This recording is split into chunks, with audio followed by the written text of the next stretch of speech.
So my talk will be basically organized in three ideas, very clear to me. So on one hand, I will present what is the traditional interpretation of GR, how we think traditionally of general relativity, where I can claim that the space-time matter dichotomy holds. Then I will come to something that I will explain that is called schematizing the observer. In particular, I will focus on gravitational wave detection. And then on my conclusion from that point, I will actually say that, well, we should do a reinterpretation of general relativity and think of actually that the space-time matter dichotomy does not hold the general relativity, right? But this is a bit the outcome. Okay, so let me go to the first part. So we want to ask questions to the theory beyond just, let's say, physical applications to explain the phenomena. And for instance, in our case, our whole project is just about how we really pose the question of the space-time matter dichotomy in the relativity, and then what answer can we get to that, yes or no. So even starting to pose the question is already a matter of different ways of approaching this. So one possible way, which has been I think the traditional way until now, is that we'll think of general relativity as a set of models. So this is from the semantic tradition. We think of general relativity, as I said, that has different fields on top of it, if you want to think about it in this way, together with some dynamical equations. And this is basically the way we formulate the content of general relativity, obviously omitting many insights, but just to schematize it like this. And then how do we interpret this theory? It would be to say, well, you propose me an interpretation, and I just need to check it that it holds for all possible models of our theory, right? So this is what I call the T interpretation or the theory interpretation. So give me a criterion, give me a definition, propose some analytical way of telling what the theory is about. I just need to check that indeed it just holds for all the models, and since general relativity is composed of all these models, then it holds for general relativity, correct? So my example in this talk, and main question I want to pose is that any relativistic field can be classified either as space-time or matter, right? So this is the interpretation we want to check in our theory. Now, there are some, let's say, I wouldn't dare to say many, but some interpretations about this. So for instance, Fletcher, well, one claims that GR is a theory of space-time. Insofar the metric is a space-time metric and not a matter field, by not variably contributing to the stress energy tensor, right? So this criterion, I'm not going to discuss it with that. I'm just saying that this is a proposal. You just have this criterion of saying the metric is space-time, and you just then need to check that it is indeed the case that this criterion is satisfied for all possible models. In a similar paper, myself, Niels, and Alex Fleuren, we argued that indeed at least GR is a theory of space-time, but for all the types of criterion. In our case, insofar as the metric contributes to the conservation law of the stress energy, so that basically the metric is the one that generates this conservation law, this operator. And insofar as the metric does not have a stress energy tensor associated with it, right? For example, vacuum solutions, the Einstein's equations, they will not have stress energy tensor, and so I can find some of the models of GR does not hold, and so we cannot say really it's matter. So are you saying the TAB is independent of the metric? The TAB is independent of metric? No. Then what does it mean, the Fletcher statement? Well, that's a good question. Well, I would say that contributing for him means something like it contributes via curvature character or something like that. But I'm just here posing what his statement is. I also agree with you that it's done. I mean, I know to build the TV new, I have to include GAB, right? Yeah, the metric and probably also the Christoffel symbols. Most likely the classical stress energy tensor would not contain, let's say, second order derivatives of the metric. That's what you mean. That would, yeah. That's my interpretation of it. Okay. Right. So, as I say, both of these interpretations are key interpretations because you really check that the criterion are satisfied on the possible models of the theory. Yeah. When you say possible models, do you mean dynamically possible or Yeah, that's a good question. I mean, I would say, yeah, full dynamics for possible models. I'm not entirely sure. Well, it depends, for instance, if you consider this a dynamical equation or a constraint on the scarcity engine. If we didn't, will not require the Einstein's equations. So in principle, you could say the kinematic of possible models, but it depends on the taste of what you call dynamical and kinematic. Right. So that's so far the theory, but it has been discussed, especially by Eric Courier in a very beautiful paper that I recommend you to read, that it's quite problematic to just reduce the knowledge that we have of a theory just by the models of their, let's say, mathematical formalism. Actually, I have this quote that's not from Courier, but actually from Edward Witten, that says that, well, general relativity does not provide us a model of the solar system, right? We know that this is the case because we have extra, let's say, knowledge, extra systemic access beyond just the formal model that provides us knowledge that indeed we have a gravitational description or in terms of general relativity, including of the solar system. So the claim here is that the epistemic content emerges from a theory once we have schematized the observer. I will now briefly comment what this means. So I have put it in this way. So we have a theory in the formulation of the semantic tradition, if you want, so mathematical formalism, and then you have an observer. I don't need to say that this is like a formal observer, right? It has some epistemic content. I will briefly explain what this means. So the idea is that with this observer, we can, for instance, determine the theory's breakdown scales. So the formalism by itself, the theory by itself, doesn't tell us when it's going to be breakdown, right? We don't know that in principle. We also don't know what kind of systems can be actually appropriate and adequately treated. I will also explain what that means. So again, the theory just provides the models. It doesn't provide, in principle, what kind of models can be actually described by the theory, and so on. And so the problem, of course, comes that you cannot then elucidate how experiment can lead to conformity support. So if I just provide you the theory in written in this form, in this semantic model tradition, you cannot in any way, just using the theory, connect it to how an experiment would entail an evidence for it. Right, and then this is also important for my analysis, but you can skip off this if you want. But the idea that you can define two regimes for the theory once you have schematized the observer. One is the regime of propriety, which is the family of physical systems whose states in conjunction with interaction with environments are bounded from the breakdown scales. If the systems lie in the regime, we call it appropriate. For example, people's example of the Navier-Stokes equations, they require that the shear stress and tensor is symmetric. Otherwise, you cannot really apply this theory. And then you have the regime of applicability, where actually it's about how the theory can propose predictions that are then accurately measured by your experiment.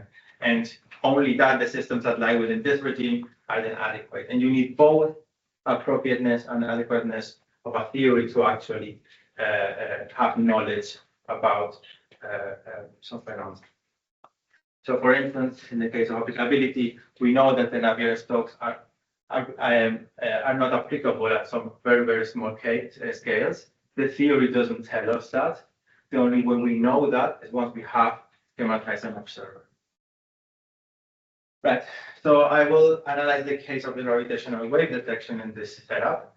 So what would we call a gravitational wave in the, let's say, semantic tradition? So thinking just in terms of models, well, we would say something like we have, let's say, this is a very simplified case. So we have some kind of function, flat background, and that is part of the metric of general relativity. So it's one of the solutions written in this form, and this metric is a solution of the Einstein's equations at linear orbit. Right? Like this would be, let's say, the definition we will pose what is a gravitational wave.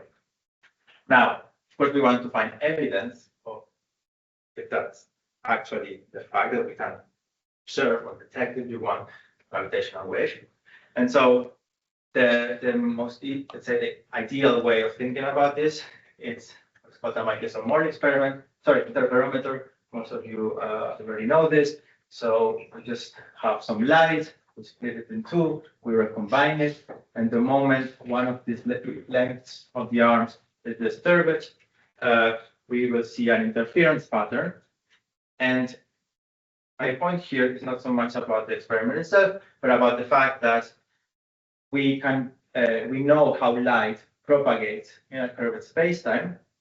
We have a theory that provides this description. And so from this theory, now with this given setup, we can deduce the interference pattern. So this is something that sounds quite trivial, but as I say, will have some interesting consequences once we go to actually a real system. But my point here again is just to say that we know the gravitational wave in terms of the formalism of the theory, and then we connect it to an actual experimental setup. We can use a theory, in this case, Maxwell's equations in curved spacetime, to deduce the outcome. And once we have done that, and we have found, in principle, like ideally, we had a Michelson-Morley interferometer to measure gravitational waves, then we could say, indeed, we have light has measured the interaction with the spacetime metric, and therefore with the gravitational wave in this form. But this is not how actual, let's say, knowledge works. This is just ideal, a toy model if you want to think about it. Actual interferometers are way more complicated than that. So I'm not going to focus on all the possible complexities an interferometer in our world has, but I want to only focus on one part of it that's different to the Michelson-Morley interferometer, and it's the fact that the laser interferometer we use at LIGO is a quantum optical system. By which I mean that we cannot just model it as a classical electromagnetic field, because we actually detect, or the detector is so strong, so detailed, has the accuracy enough, that it actually measures the vacuum fluctuations of the electromagnetic field. Okay, so this is different from the case of the Michelson-Morley classical experiment, where we won't have the sensibility to even approach the quantum regime. But in laser interferometry, we do have the sensitivity. So if we want to measure the gravitational wave to find evidence for it, we also have to contemplate the fact that we also have to measure vacuum fluctuation. And this is usually encoded, it's modeled through what is called the shot noise. So very briefly, what we do is we model the laser, some quantum field, let's say quantum radiation, just a scalar field, for example, the electromagnetic field. Then we know that any classical source produces what is called a coherent state, so the quantum state of the laser. And we know from coherent state that it has a counterpart of classical radiation. Okay? And furthermore, we also have a probability that of finding n photons that we can compute from our theory of quantum optics, and it gives us a Poisson distribution. And what we basically do is we say, well, we just have this classical field. It would mimic the classical electromagnetic field of the Michelson-Morley experiment, and we have to also take into account these fluctuations. We just name them noise, and we can clearly separate the signal, and also far all good. And this is highly unusual technique in quantum optics. Nothing really particular about that. And then what we would say is, well, the coherent field, the classical field, we just copy to the gravitational field in our detector, also to the gravitational wave field, and then we add to it the vacuum fluctuations as just noise. Right. But then if we really think a bit about this, we have to, once we have, as I said, schematized the observer, one of the big questions is, okay, what are the breakdown scales? In the sense that, how do we know that our theory can be reliably applied to the system that we are working on? So we can use the fact that, for instance, general relativity, we know that the system that we can actually predict with it have some particular conditions that we can use to predict.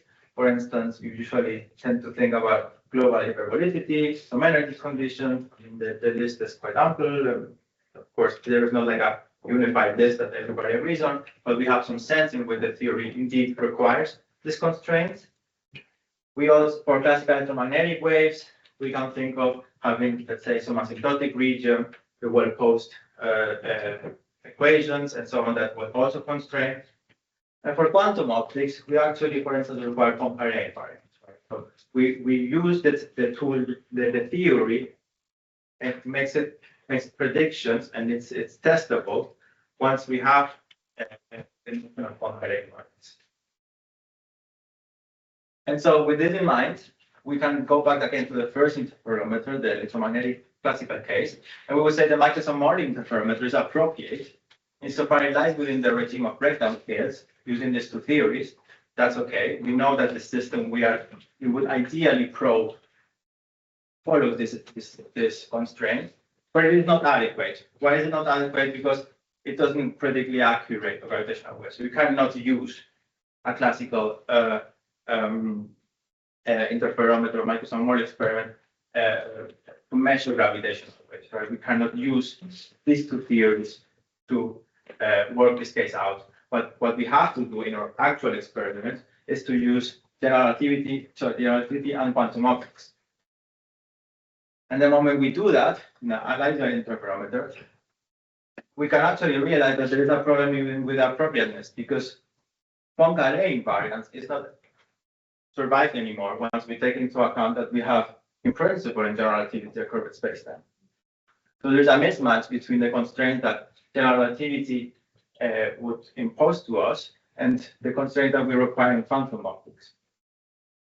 Right? But surely we know that it's adequate. I mean, we know that it works. We have actually done predictions and actually has detected gravitation. So what is wrong here in this level of appropriateness? Well, it's what I call domain-restricted unification. So in the case of the Michelson-Morley experiment, we know how to predict things to the system because we know how Maxwell's equations work in spacetime, in curved spacetime, right? And unifying these two theories doesn't give us any new breakdown scale. So we basically kind of unify them together, and Einstein did that already in the beginnings, and nobody has ever complained that there is a problem with unifying electromagnetism and J. But once we go to quantum optics, then things become a bit more delicate. And what we would have to say is not that we are unifying, of course, quantum optics with general relativity. We don't have a theory so far, but we can integrate these two theories. And for instance, the claim is that you can do that by imposing some extra constraints on the intersection between the two. So for once, you can have that the metric will be split in two, and the flat metric plus the fluctuations, sorry, the perturbations. Then what we do is we quantize our radiation field phi with respect to the flat spacetime and just treat H as a perturbation. That's possible with the theory. Actually, it's very we do that every time in the lab. And we just pose, look, sure that this way of unifying these two theories is only valid in a weak field. This is what we have imposed. And so what I call domain restricted unification is just the formulation of a theory that's compatible with our two theories at hand, quantum optics and general relativity, by requiring that it has what is called an epistemic bridge. So you need to impose something extra to the theory that was not given to you at hand. And it forces you to contemplate a domain of validity. So the theory you know already when it's not going to work. So basically, I'm not claiming this is any exotic thing to do because we usually use that in physics all the time. So for instance, when we use atomic clocks to measure gravitational redshift, we use that. When we use atomic physics in cosmology, we also use that. And so many times in physics, we do use different theories by approaching them to different regimes and combining them together to give a proper description of the physical system. Right. So now with this in mind, I will use this to reinterpret general relativity. So, as I said in the beginning, we have to really contemplate the epistemic content of a theory, not just as this formal definition, this mathematical formulation in terms of models, but we actually need to, of course, do what we call experiments. And for instance, if we want to say that the detection of LIGO was an evidence for the gravitational wave, this is also part of the epistemic content. And importantly, that once we have the epistemic content, so once we have the theory together with a way of schematizing the observer, we cannot split them. We cannot just select from this epistemic content just the formal site that we want to analyze and forget about everything else. It's just a package you have to come together. And so the proposal is that we could say that we have an interpretation, like a physical interpretation of a theory, once it has been schematized together with an observer, if this interpretation is satisfied by all possible models given now by this schematized observer within the theory. So for different schematized observers, there are different interpretations. So now we can ask, is a gravitational wave a space-time field in the Michelson-Morley experiments, sorry, interferometer, so in our first ideal case? And the answer is yes. It's yes because the stress-energy tensor is valid in the regime of property. So the stress-energy tensor of the electromagnetic field will be conserved by the metric. Nothing forces us to break that. In the case of the Michelson-Morley case, where we have a classical electromagnetic field propagating into a curved space-time. So in that case, it is the case. But now if we ask the question, is a gravitational wave a space-time field in the later interferometer, an actual one that's evident for gravitational waves, then the answer is no, because the regime of properties, so the regime where we had consistently unified the both theories, forced us to make a split and treat the dynamical the theory as a perturbative level. So what I call, we require that what's called an essential approximation in the nomenclature of Candiotti and colleagues. And what this means basically is that the dynamics of this physical system, it has to be forced by the unification to be studied order by order. So you cannot just propose a dynamical equation that will be valid for all the given metrics, but rather you have to start with a flat space-time and go order by order in perturbation. And so if you analyze this case, then for the order 0, where there is no perturbation, of course, then you would say that the space-time is a flat space-time. And then you go the second order, what you have is you have a correction given to you by the gravitational wave, but it's in no way a curved space-time as the one in the previous case where we had the full covariance, where it's actually a perturbation in terms of the metric, and the metric would act, the perturbation of the gravitational wave would just act, if you want, as some kind of force, some kind of interaction, but not as a space-time. So then we can ask, is a gravitational wave a matter field? And the answer is clearly yes, because we do have in each order of the perturbation, and again, the perturbation is forced to us by schematizing the observer. It's not something that comes from the formalism of theory, whatever. And then by forcing us to do that, indeed, the stress-energy tensor is associated to each order, and indeed, this is a matter field. So let me just then pose the question, if the space-time matter dichotomy broken, then you have different interpretations of how to think about it. So we will say, well, yes. So we think that it's broken because in the case of gravitational wave, it's matter, but we still have a sense that it's space-time. But with general relativity, if you do a black hole case, that's space-time. So you maybe say, well, I forget about it. I don't want to even talk about space-time dichotomy. Let's wait until we have a better description of all these theories together, and then we can analyze. Or we can say, what I would argue for is that we can have a unificationist approach to think that, well, the metric can be interpreted actually as just unifying space-time and wave propagation degree of freedom. So it just encodes all the possible modes of how the metric can appear.